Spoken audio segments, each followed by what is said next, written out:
中国如果将东风26、东风27还有鹰击21这几款大杀器提供给伊朗，美国航母确实是不敢靠近。这几款的导弹快到没有办法去拦截，它都是会变轨的。所以你更难拦截。美国航母现在来讲就很少靠近第一岛链附近了，态势已经很明显了。以色列一向采取的策略就是先发制人，在这种状况下，如果说伊朗有个风吹草动，那以色列会不会就擦枪走火？观众朋友，今天我们要特别来关心在伊朗的战情，尤其现在最新川普的放话要抹除掉整个伊朗哦。那么伊朗现在则是喊出要圣战，洲际弹道飞弹预估他说了可以飞到射程到纽约跟华盛顿。以色列的部分则是开始备战7000枚的飞弹，中国大陆则是送出了它的超高音速的武器来压境吗？中东的开战倒数，今天一起来做关心。3个火线话题，今天请来宾特别帮我们做解答的是，中国大陆这一波是真的会把它的武器，我们看到的是各种的飞弹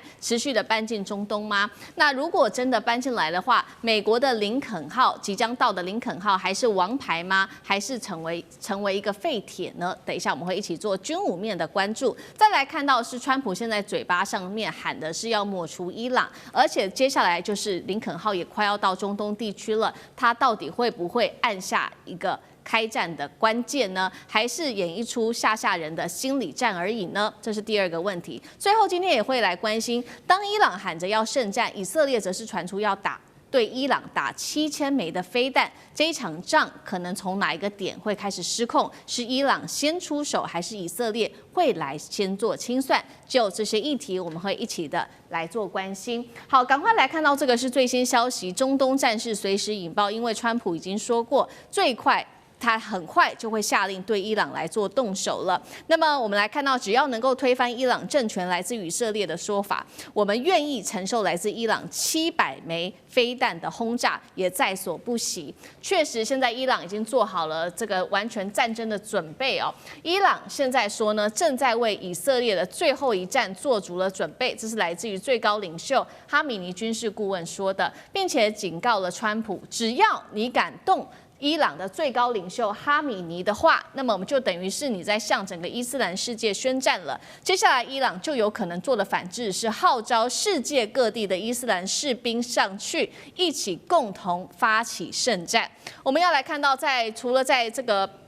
外交上面、政治面的喊话，在军事上，伊朗也有所新动作了。目前来看到的是它的这个洲际弹道飞弹。伊朗在获得了俄罗斯的批准之后，首度完成了射程高达10000公里的洲际弹道飞弹的试射。范围是足以涵盖在美国的纽约跟华盛顿的，这是来自于 X 账号的最新报道。来看到美国国防部听到这个消息之后，已经进入了高度的戒备，增调它的防空系统来到中东。另外一方面，我们要来看到中国大陆的武器现在又有什么的新进展呢？最新消息我们要来看到的是来自于 X 的账号也特别做了一个分析，说中国大陆的各种高超音速巡航或者是滑翔飞弹在内已经逐渐的往伊朗这边送过去。X 博主 War 也特别做爆料了，大陆近期伊朗收到了大陆的红旗9B 防空飞弹系统之外，还有至少16架的中国军用运输机直忙的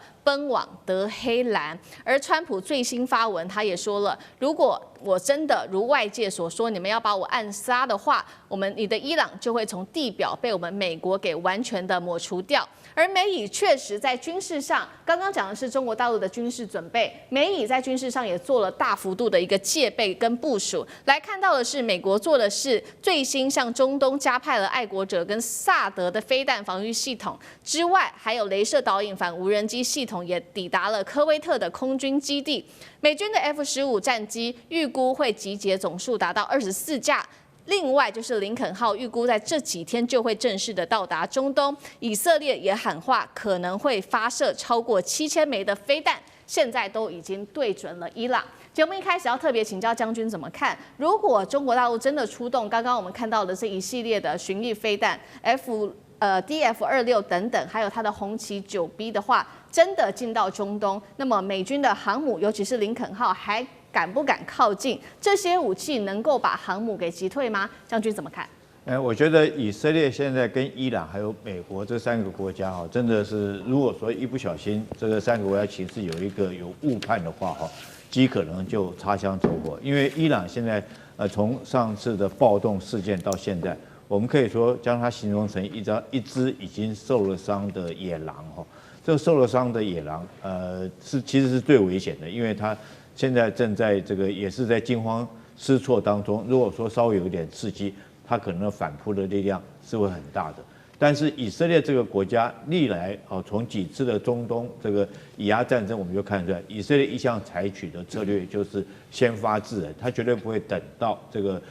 埃及国家或者是说阿拉伯国家对他发动攻势以后，他才采取防御式的反击。他通常都一定是先发制人，因为他的国土战略纵深小，他可能承受不住第一击。在这种状况下，如果说伊朗有个风吹草动，那以色列会不会就采取以往的战略先发制人？那对于伊朗来讲的话，他现在也处于在这个受伤的状况之下。那如果说美国这时候对他有任何刺激，他会不会给你来个鱼死网破？就对以色列或者对美军在中东基地的各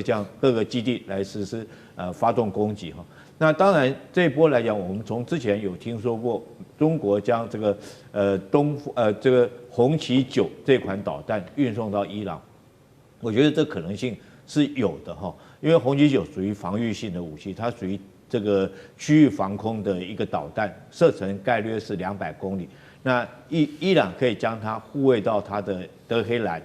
或者是它核设施或者重要的军事设施附近来做一个区域的一个防空当然不可能达到全国都防空，可是对这几个地方来讲的话，它只要防护它自己本身领导阶层，避免被斩首的可能性是有的。但是如果说我认为中国如果说将东风26、东风27，还有鹰击21这几款的这种大杀器，如果说提供给伊朗来讲的话，我觉得可能性是不高了因为这个按照地缘战略来看的话，中国目前也不太愿意将这件事情做得太过头，得罪美国因为毕竟来讲，美国是最大一个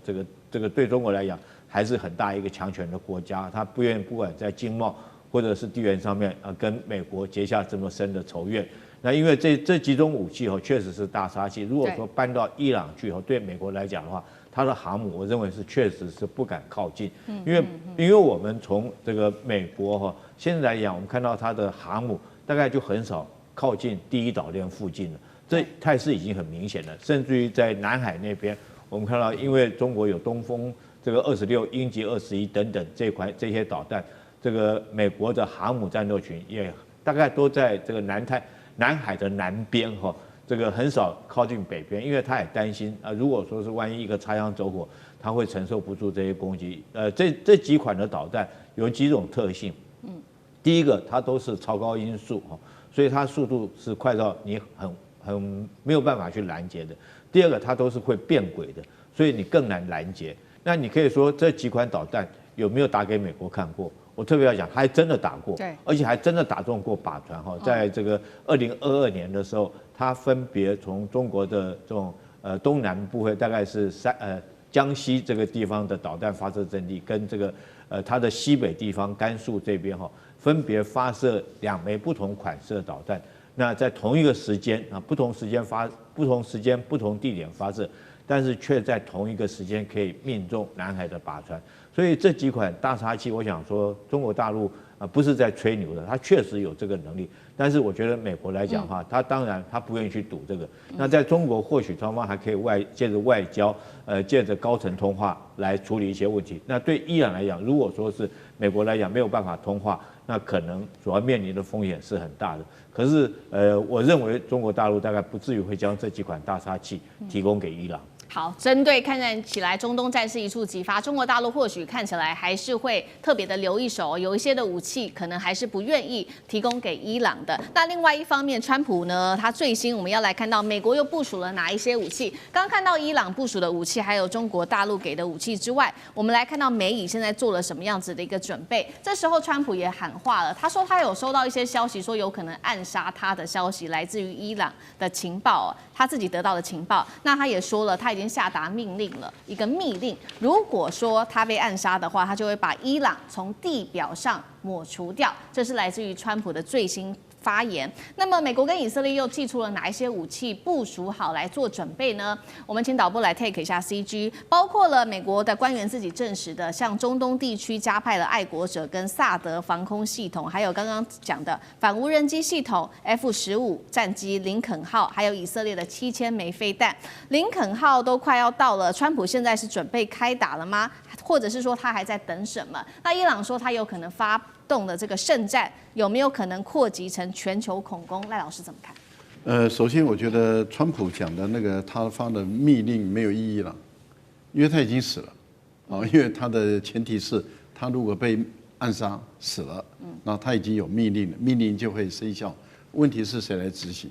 因为你要把伊朗从地球表面抹掉，你除了核弹以外，核战没有可能。那问题就是你继任者范斯怎么可能说对伊朗8800万人发动核战，去把这个8800万人都杀光？这怎么可能？而且伊朗旁边周边接近的国家，包括这个巴基斯坦、阿富汗、土耳其，他们都要受到核战的这个影响波及，怎么可能？这不太可能的事情。所以川普讲那句话是空话，因为范斯即使接了代理总统，他也不会去执行这个川普的这个密令，把这个伊朗从地球抹平。所以这个是讲幼稚的话，很幼稚，3岁小孩讲的话没有意义。而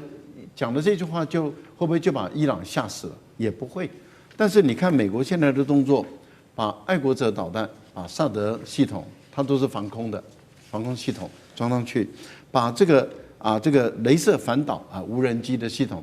装过去，这个都是属于防卫性的。防卫什么？当然就是要防卫美国在中东地区的军事基地。美国在中东地区的军事基地很多不管是在卡达、在科威特，到处都有这些军事基地。那问题就在于，因为伊朗已经证明他有能力很准确的打击到美国设在中东地区的军事基地，也就是不管是采用这种中程的精准式的超高音速的导弹，或者是采用无人机，都可以攻击美国的军事基地。这也就是为什么川普要把这个防卫性的武器放到这边来，所以这是防卫性的，不是攻击性的。好，那我们来看看它的攻击性的东西。您提到了有关于 F-15战机向中东集结25架，美国去抓一个马杜罗，一个人跟他太太2个人，一男一女，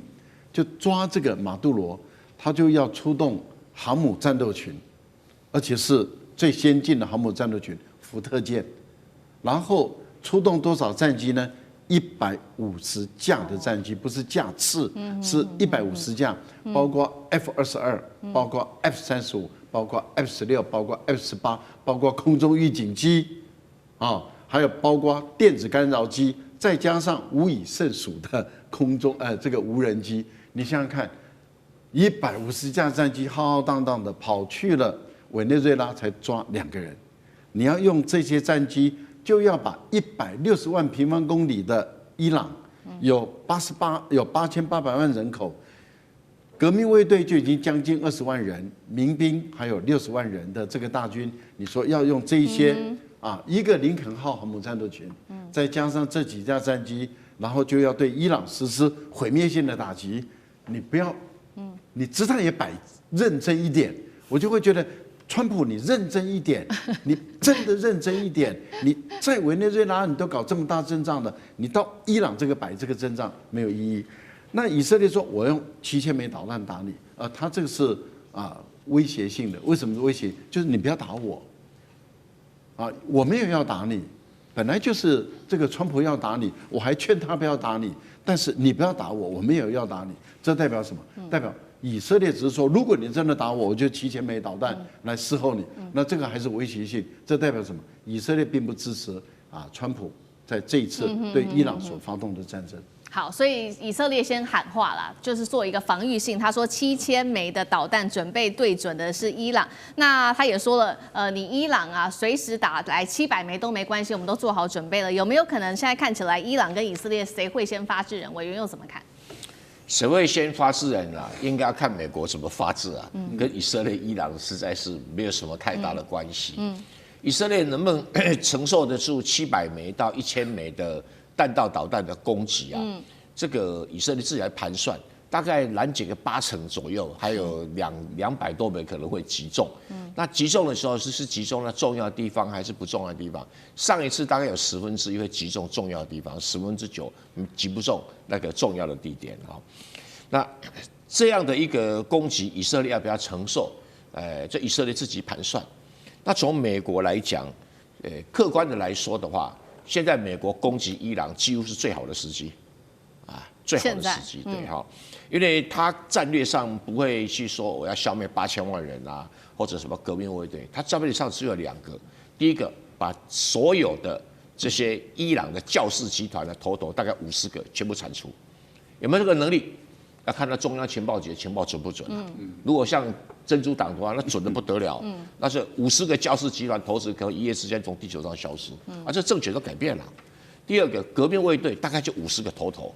这50个头如果一夜之间被消失，像那个叙利亚民兵一样，那就解决了。所以看他到底情报有多准，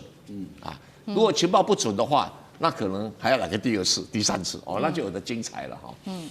所以他的战略目的就是一方面，如果防卫以色列被击中的几率不要太高，防卫美国的军事基地被击中的几率不要太高那伊朗当然有很多的飞弹导弹，可是大家不要把它看得太厉害，为什么？因为打以色列的弹道导弹它基本上是所谓的液态燃料，液态燃料很讨厌，加油啊，加燃料要加个1-2个小时才能够发射，它不是固态拉出来马上能够发射，这一点是它的短板所以液态的比较容易侦测那上一次攻击以色列的时候，基本上美军跟英军没有出手，没有空中拦截，所以才比较容易打得中，而且量很大。以色列超出以色列所囤的导弹的数量，那如果以色列真的有7000枚对700枚，不要以色列纳坦雅胡，要是我就干了为什么？因为目的是不是要消灭伊朗？目的要铲除教士政权。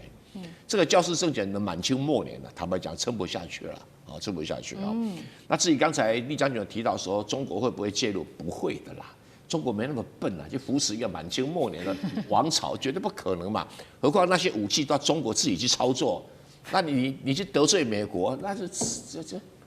对中国有本事连台湾都不敢这样打了，还敢去帮伊朗打？不是我笑他，对不对？所以我就讲过，在台湾都不敢打，怎么可能去帮伊朗打？不可能。好，观众朋友，今天节目一开始，我们要持续的关心到中东的战事，因为现在看起来是即将要开打的前戏了吗？中国大陆跟美国的军事武器是已经全部逐渐的投入到这个在中东附近的战场了吗？今天会一起的来做关心，尤其现在要看到的是中国大陆强势的它的强援抵达了伊朗，以色列只是慌张急求川普来突袭开战，24架的 F-15E 已经急奔中东了。中美军武巅峰对决，难道真的要开打了吗？今天会一起做解读3个火线话题，今天请来宾帮我们来特别看，包括了现在特别提到了 LexX 上面的这个报道，上面写说呢，16架的中国军机已经急奔德黑兰了，包括红旗9B 疑似也到位了。这个到底是军事援助，还是等于是中国大陆？难道会真的默默的下场吗？难道中东会出现第3股势力吗？美国在这个情况之下，还能当作是没有看到吗？第二件事情是，伊朗在最近几天高调的放话说，他们已经成功试射了洲际弹道飞弹，而且可以打到美国本土的，这是真的吗？还是一种心理战呢？美以会不会因为这句话而被迫提前动手呢？美以还在等什么？最后来关心到的是，以色列也放话，他宁可承受来自于伊朗的700枚飞弹，也要推翻伊朗政权。这一种极限的挑战，会不会迫使中国大陆跟俄罗斯也介入在中东战事当中？今天就这些议题，我们都会一起的来做分析。中东现在火药味一触即发，伊朗难道真的不再被孤立，有了中国大陆甚至俄罗斯的帮忙吗？正在悄悄的接收中国的军火吗？这是来自于 X 博主 War 上面特别做了一个爆料，说伊朗近期收到了大陆制红旗9B 的防空飞弹系统，并且在过去56小时内，至少16架中国军用运输机已经直奔德黑兰了。另外一方面，伊朗则是再次的对外宣告，成功试射了洲际弹道飞弹，射程甚至他说直指美国的本土。这样子的一个测试，虽然还没有获得外界的一个证实，但已经让国际社会非常的紧张了。而美以在另外一方面，则是全力的在加强部署。我们现在看到说，谈了好久的这个林肯号，现在已经正式通过马六甲海峡，几天之内就会正式抵达中东海域了。外界预估说，一旦美国的航母正式到达，那么就是开战的倒数前夕了吗？再来就是看到 F-15E 的战机也逐渐到位了，从英国基地紧急空运至中东，数量预估会高达24架。再来看到的是4架的 C-17A 的战略运输机已经抵达了约旦的军事基地，甚至是包括了我们看到 KC-130大力神已经落地在以色列了，疑似就是要运送军备的支援，美国要来特别援助以色列。而此刻我们来看到以色列的防长。特别参谋长特别出来放话，他说已经为突袭战争做好准备了，只要能够推翻伊朗的政权，我们以色列即便承受来自于伊朗的700枚导弹袭击，我们都在所不惜。而伊朗的军事专家预估，美国跟以色列正在接下来筹划对伊朗发动的是混合战争。节目一开始要特别请教委员怎么看了中国大陆的角色？难道真的会介入在这场战争当中吗？是否将中东推向新冷战？美国接下来会怎么做？而伊朗宣示它的洲际弹道飞弹已经可以覆盖住整个美国的本土了，这是战略吓阻还是一个心理战？委员怎么看？对，我想在伊朗的这个情势的变化当中哦，看到这个来自于北京政府的一些操作，其实不难可以理解到。我觉得中国大陆也好，俄罗斯也好，他们已经看懂了川普在全球下的这盘大棋，真正的目标就是剑指中俄嘛。所以其实我们熟悉中国历史就知道说，当年战国时期，秦国那个时候要一统六国，他采取什么策略？他就采取远交近攻啊，就是对于我没有办法处理的，对于力量过于强大的，我就对他示好，跟他交朋友。然后呢，我麻痹他，我让他在温水煮青蛙的过程当中，我不断的剪除他旁边的羽翼，然后我把我周边能够攻下来的我都攻了。那等我把我自己的这个力量巩固好之后，我再挥军向这个原本我的朋友，我就来开始面对他们了。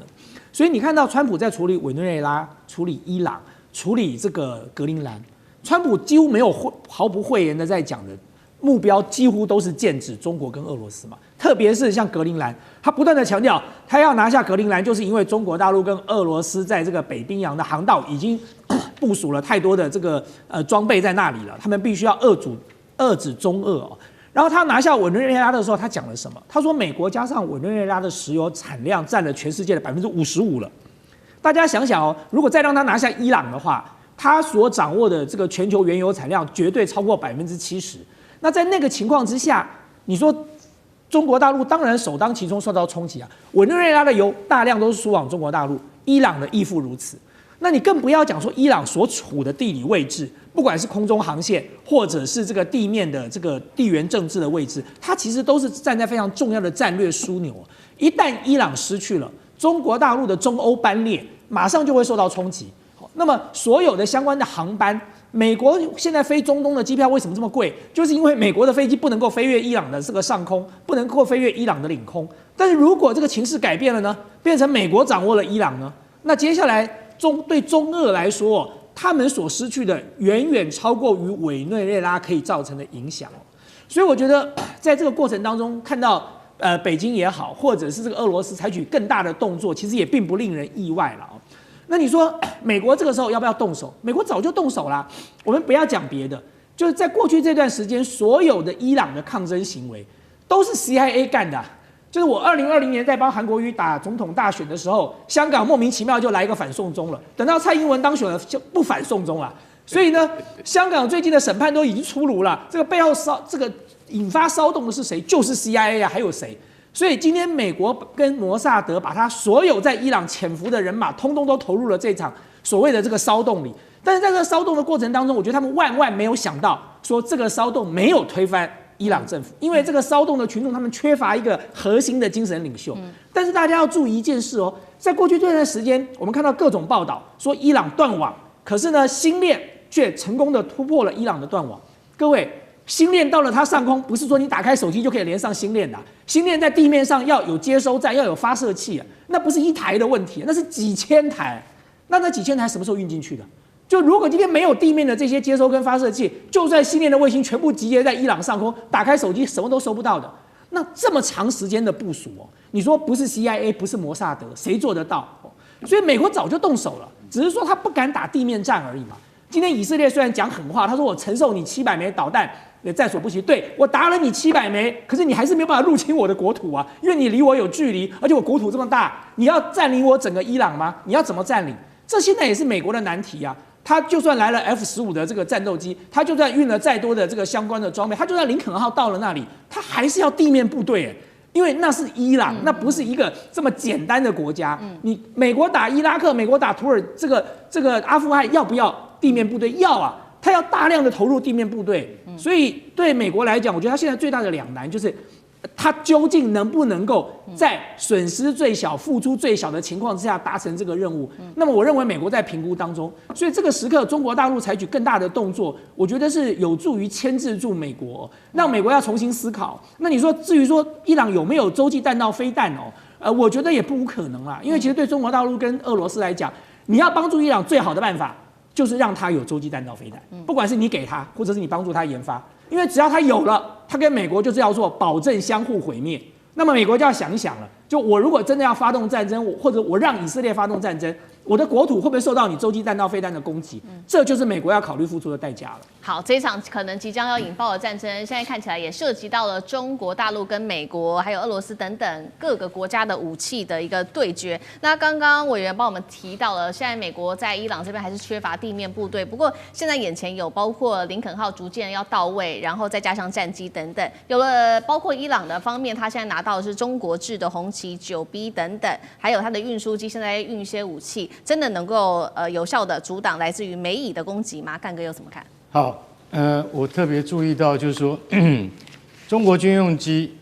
军用的运输机有16架紧急飞往德黑兰。这句话我特别有兴趣，为什么？你知道，有16架军用运输机，我可以告诉各位，那叫做战略运输机，不是那种我们常常我们自己看到的那种。4个螺旋桨这样巴拉巴拉巴拉，那个飞不到的，为什么？它需要空中加油。所以从最简单、最接近的基地，比如说从西安，或者是从那个国内就是说这个比如说湖北的基地，直接飞到德黑兰的话，那一定要大型长程战略运输机，那就是运20，一次出动16架，很多。因为到目前为止，我所知道。中国大概目前有30架运20成军，一次飞那么多去，带的是什么东西？带的就是红旗9。大家可能对红旗9听过很多次，不太了解它。我可以告诉各位，红旗9就是类似俄罗斯的 S400，本来是 S300，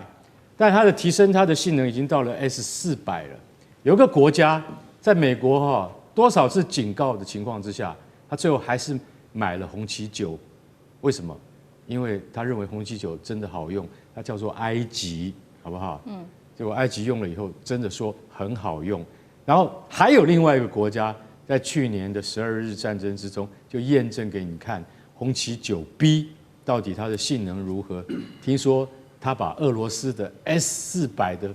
防空飞弹给击落了，就是创造了人类历史上第一次防空飞弹击落防空飞弹。天下有这种奇怪的事情。也就是说，告诉你，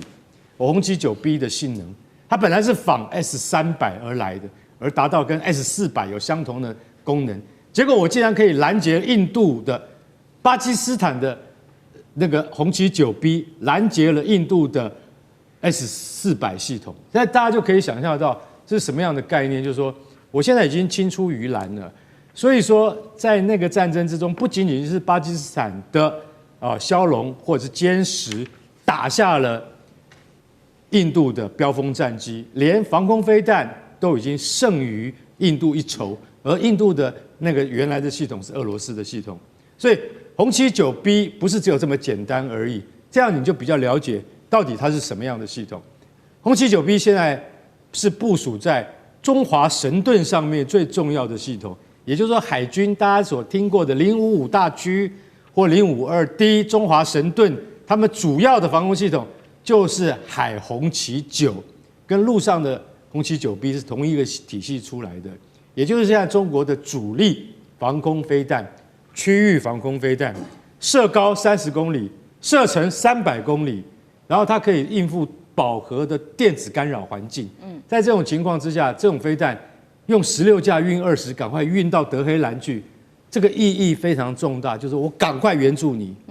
为什么？因为你原先用的 S300或是 S400俄罗斯系统可能没有办法应付新的威胁。什么叫做新的威胁？新的威胁叫做 F-15E。美国的 F-15E 是出了名的炸弹卡车。这个飞机一飞过去，身上带24颗炸弹。它飞到德黑兰去的话，它一丢，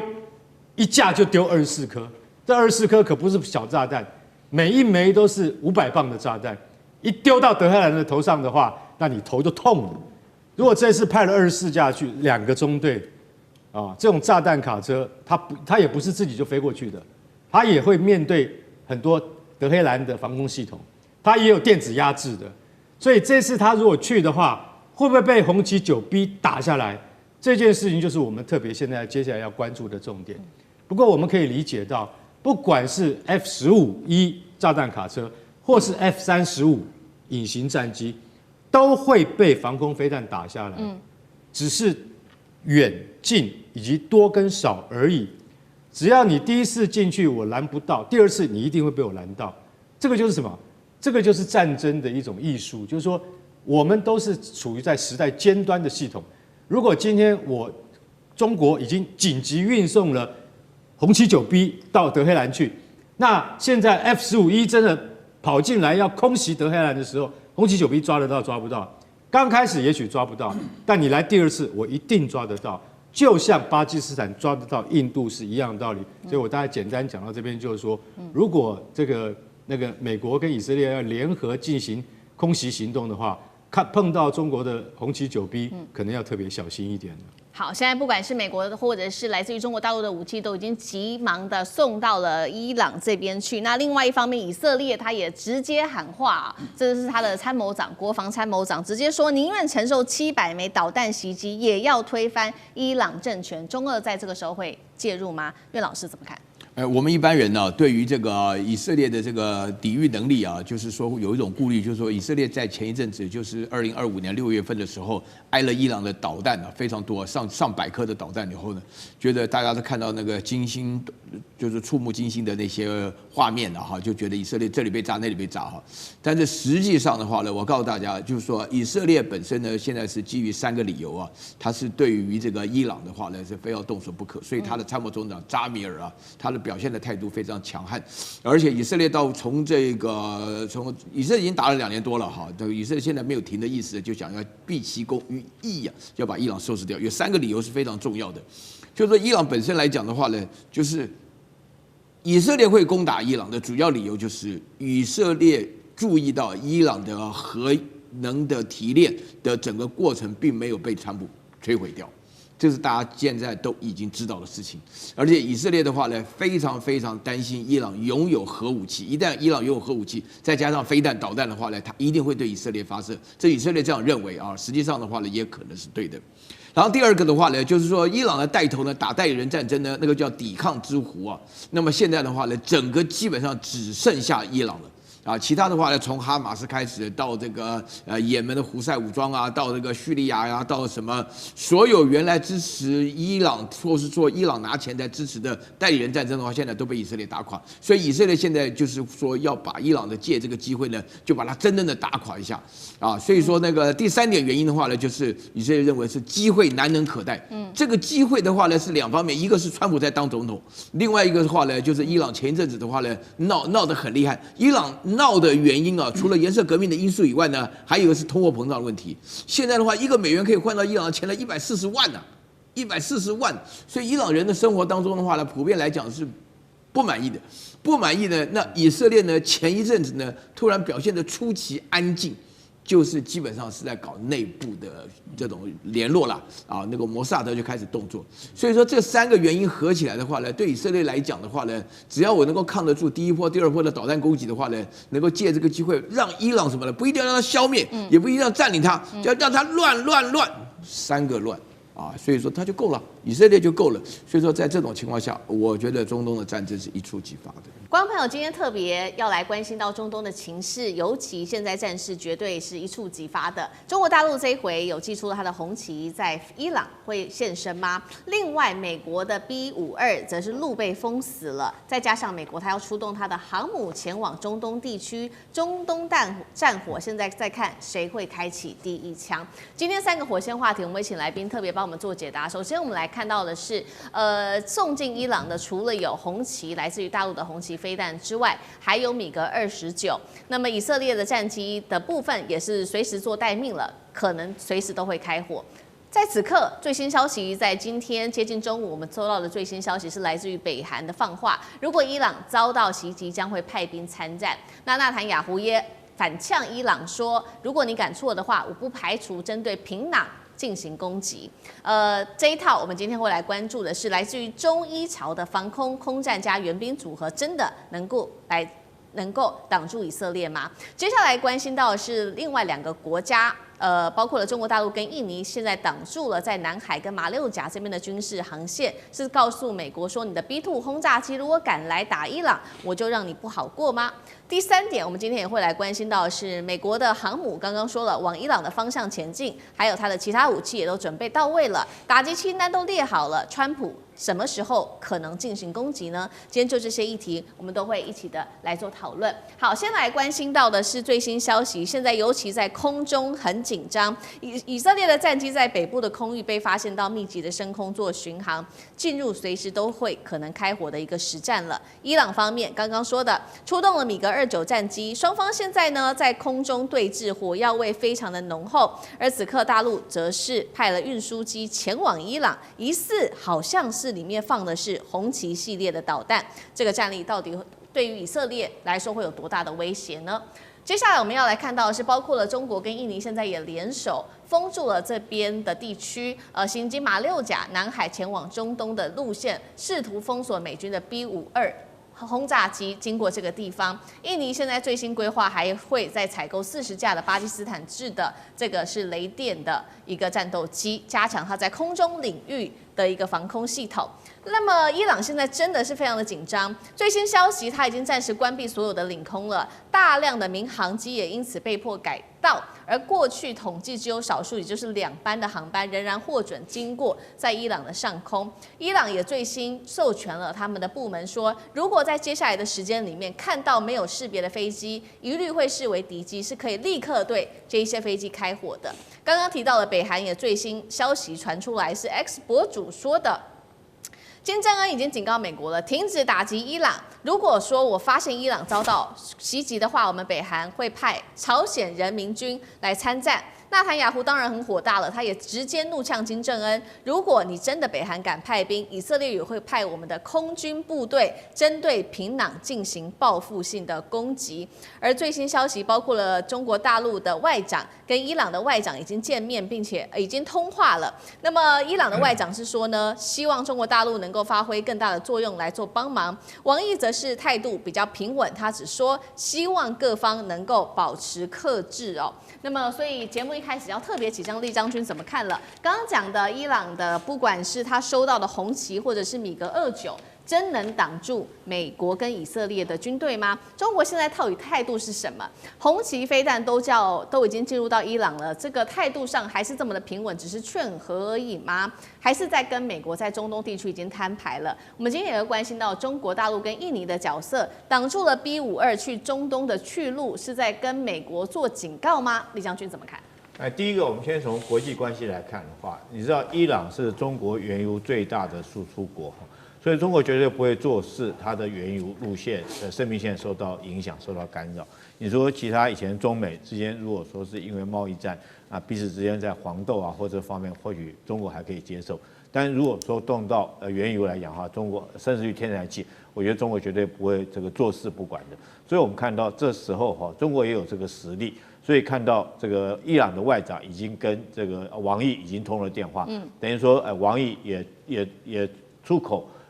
他虽然讲这些话，但是也是力挺伊朗的意思，态度摆得很明显，甚至于放话出来，如果说你美军想要用 B-52轰炸机飞越过马六甲海峡，那我在这边也可以跟印尼来讲做一个联合的阻击。那如果这局没有控制好的话，如果万一失控，就会变成一场世界大战的可能性就即将爆发啊，这是第一个。第二个，如果从军事的角度来看，我觉得美国并没有做好战争的准备。那川普只是凭他一时之间一个脑门的一个热，作战绝对不是作战没错，政治是指导军事，可是你政治也必须要军事的支持才能够获取战场的胜利。如果说军事的力量没有办法支持你政治上的决定，你这场仗只是乱讲而已，川普只是乱讲。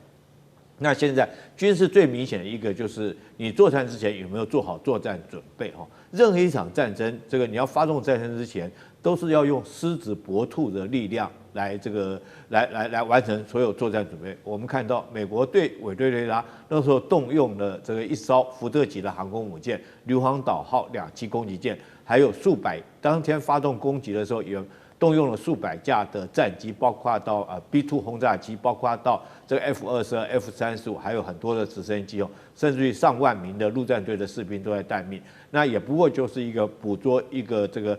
委内瑞拉的总统。那其实，在之前美国对伊拉克战争的时候，波湾战争。那次的战争，美国从战备集运开始，总共花了3个多月的时间在做战备集运。当部队运到齐以后，发动战争到结束战争，总共100个小时就结束战争。所以战前的准备是非常重要。那我们再看这个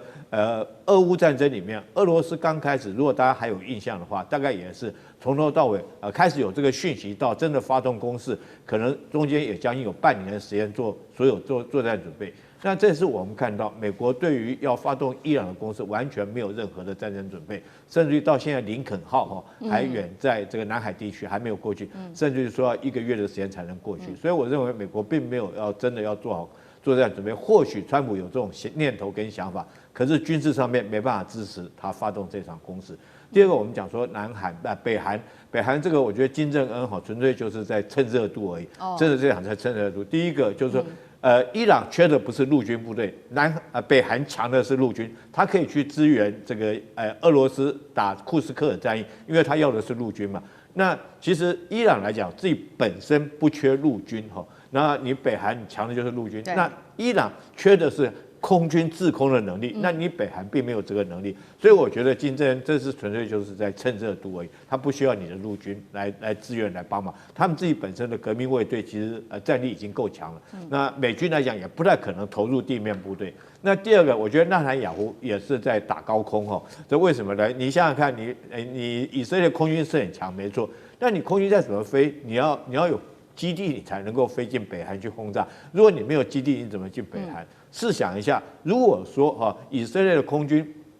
真的借到日本的空军基地愿意借给他，然后这个先不讲国际的这种博弈的关系如果说真的停在日本机场来讲的话，那你想想看，北韩会不会对日本动手？北韩那个导弹，他导弹打不到你美国，打不到你以色列，但是他打日本是绰绰有余如果说你真的日本敢提供基地或甚至于南韩敢提供基地给以色列来讲的话，我觉得这个北韩一定会动手嘛。所以我觉得纳坦雅胡讲这种话，说要派飞机去轰炸平壤，我觉得只是一个这种空话而已啦，这个根本不切实际。所以这2个人这个不管纳坦雅胡或觉得金正恩都是金正恩是完全是在蹭热度而已，蹭这一波的热度，表示他在国际之间博取一个话语权而已。那纳坦雅胡讲的只是空话，我不认为这些事情有可能会发生。倒是后续来讲，我觉得这个目前伊朗来讲它暴动的局势好像渐渐已经压下去了。那现在来讲，它领空也逐渐开放，可见呢在中东这边局势慢慢已经开始缓和了。好，那如果我们就军事面单讲武器的话，也特别请教张将军，有关于空中，因为现在中国大陆是说红旗要送进去嘛，那伊朗还会再派米格29，能够挡住美以的军队吗？我认为要把这个红旗9B把它送到伊朗去我认为还有2个挑战，第一个训练够不够？不是一过去你这样子人就会操作，就会使用整个系统，包含指挥管制、共同作战图像，你有没有建制？那这都要经过训练。那你要送过去，最近要先过去，你能不能产生即战力？那这是个问题哦，不是马上就能够上手的。那所以我来看这个红旗9B，可能中国大陆给伊朗的应该是新型的，那个射程可以打400公里，就跟我们所讲的，就跟俄罗斯提供给伊朗的。但是因为俄乌战争，所以现在俄罗斯没有办法提供给伊朗，那就变成中国大陆来取代用红旗9B，不然俄罗斯提供到 S400就好了。那伊朗以前也有 S300啊，那 S300换装到 S400，那是驾轻就熟，顺水嘛。但是拿中国的红旗9B就不一样了，另外一种系统，你还包括语言的隔阂、人员的训练，这方面都是问题。还有第二个，电战，我们知道以色列也好，或者是美国要对伊朗动武的话，先电磁制压。那你在这个高复杂电磁环境下的这种电磁制压，伊朗有多少的武器，还有能够发挥它的性能，发挥它的反击的力道，那又成问题了。所以这两个，我认为就被伊朗就卡关了。训练跟制电之权，如果是掌握在以色列跟美国手上，那它能够发挥多少的威力？而且又是训练个半生不熟。对，那你这换句话说，所能够产生的防空拦截，我们叫防拦的效果就相对有限。那现在中国大陆联手印尼来卡这个 B52战略轰炸机，B52战略轰炸机如果不空中加油，它可以飞将近16000公里，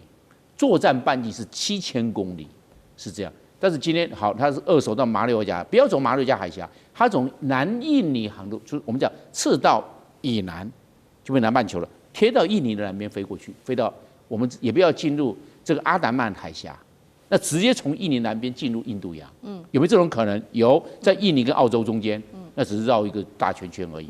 这是第一个就解决了。然后为什么呢？因为 B52可以空中加油，只要有 KC-135在旁边陪到了，那空中加油就好了。它就可以长边一直直接飞行，而且它的正副驾驶后面还有一个备用驾驶，可以彼此互换啊，所以人员不是问题。那个空中加油让航程也不是问题，这是美国可以克服的手段。美国第二个克服手段呢，它在这个中印度洋有个迪亚哥加西亚，可以进驻到迪亚哥加西亚。美国的 KC-135、RC-135，还有美国的西摇拐的空中霸王的运输机，还有美国的 B2 幽灵轰炸机，都曾经进入到比亚哥加，先前进到比亚哥加西亚，这第二个解决方案嘛。我一前进到那地方，从那个地方起飞去轰炸伊朗就可以了，不一定要从亚洲过去，这是第二个解决方案。那第三个解决方案，他不要从亚洲过去，他从欧洲过去。在川普到第一任任期的时候啊，他直接从美国本土穿过大西洋，直接进入伊朗上空做威慑，他派2架 B52过去，做一个战略威慑对伊朗。他从欧洲就过来了嘛，以前美国去轰炸利比亚是这样取到，从大西洋过来 B52。还有那个BF111就是这样啊！大家现在很简单，穿越地中海进入，我们知道从南边从叙利亚那边进入到伊朗了，所以它的 B52可以有3个航线，而且我们只讲 B52，还没有讲 B1，还没有讲 B2A，但还有2个可以用的，我们只讲 B52，所以美国的筹码还蛮多就有弹性，它可以来运用，就算 B52不能用 ，B1B 跟 B2A。它可以弹性来交叉对伊朗的战略施压，或者是战略轰炸。它不是凌空的地毯式的轰炸，它是远距一个空对地的巡弋飞弹去炸伊朗的重要的军事设施或者核提炼厂，是这个样。所以他认为美国可以在这方面的克服。那当然，这个伊朗经过这些方面的。就从去年的6月23号整补到现在啊，是有一段时间有局部的战力，但来看还没有形成总体战力。这个是这个以色列跟美国可以趁这个时候对伊朗下手所要考量的对美以有利的因素。好，我们对美以还有什么有利的因素？等一下我们持续来看。那刚刚整理出来是有关于伊朗的战力，还有在中国大陆跟俄罗斯部分的武器的协助之下有的战力。我们来看到美国手上还有哪一些牌？因为呢，川普他要再放话了，他说不排除要做军事行动。CNN 现在引述了多名的军事分析师，认为说美国接下来可能打的军事清单有几个重要的地点，一共是4个地方。第一个是军警指挥控制中心，第二个是有关于伊朗高层他们所住的地方，最后是关键盈利企业跟波斯湾石油跟能源设施。那现在美国在战备上有什么样的准备？我们首先刚刚提到的有关于林肯号航母的打击群，现在说呢已经紧急调往中东了，有没有可能1周内完成部署？现在是知情人士在做讨论的。再来就是战斧巡弋飞弹有可能精准打击伊斯兰革命卫队的基地跟它的指挥中心吗？第3个是它的空对地的远距攻击飞弹，可以放在 F-15、F-16啊等等的战机，或者是超级大黄蜂上面来做发射。最新来自于华盛顿核心圈的情资也显示，川普已经准备好，他说对伊朗按下按钮，这个按钮是军事按钮还是在金融上面制裁的按钮还不知道。美国什么时候动手，还在等什么？杨老师怎么看？首先，我认为美国不希望打全面性战争，也不会打地面战争，就不希望另外一个伊拉克战争再出现，或者另外一个美国打的俄乌战争、美伊战争，那会变成一个消耗的无底洞。而且伊朗的混乱不只是会造成伊朗内部的混乱，整个中东地区甚至全球都会有一些恐怖主义或者是难民，会变成全球的这个灾难。那以现在伊朗的情势而言，其实我觉得是在控制中，尤其伊朗政府也暂缓处决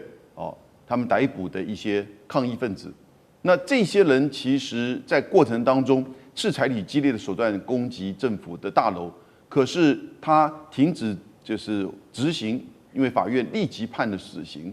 也是一个讯息，停止执行。那我觉得美国这边川普也是第一时间回应，那我们就暂停军事手段，但随时保持它的弹性。可是你看到刚才世明所谈到的，也就是林肯号在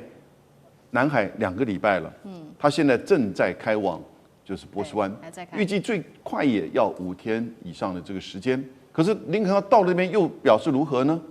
你接下来就可能会采取就是说打击飞弹或者是飞机的这种定点的打击。刚才提到了几个地点，尤其是像是原油设施、核子设施，或者是军事这个设施，或者是城镇或者是这些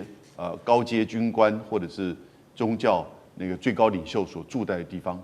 那核子设施其实大概打过一遍了，那原油设施打下去，其实也会造成油价的这个影响跟冲击。那军事设施的话呢，其实你如果打了之后，你没有在地面上或者是其他的后续，其实那个成效有限。因此，它如果不是用全面战争或地面战争，多半都是一种警告性，然后呢，要求伊朗方面可能要对抗议不要采取太过激烈的这种压制手段。那可是另外一方面，他也没有想法要去做一个 regime change，也就是要把这整个神权政府就是哈梅尼政府给拉下台。那因为现在的情势在缓和当中，同时中国大陆也在进行了交涉。对中国大陆而言，中国中亚到中东地区其实是它地缘政治上一定要顾及的所在。不再像是以前比较发生重大事件的时候呢，往往维持了观望。但这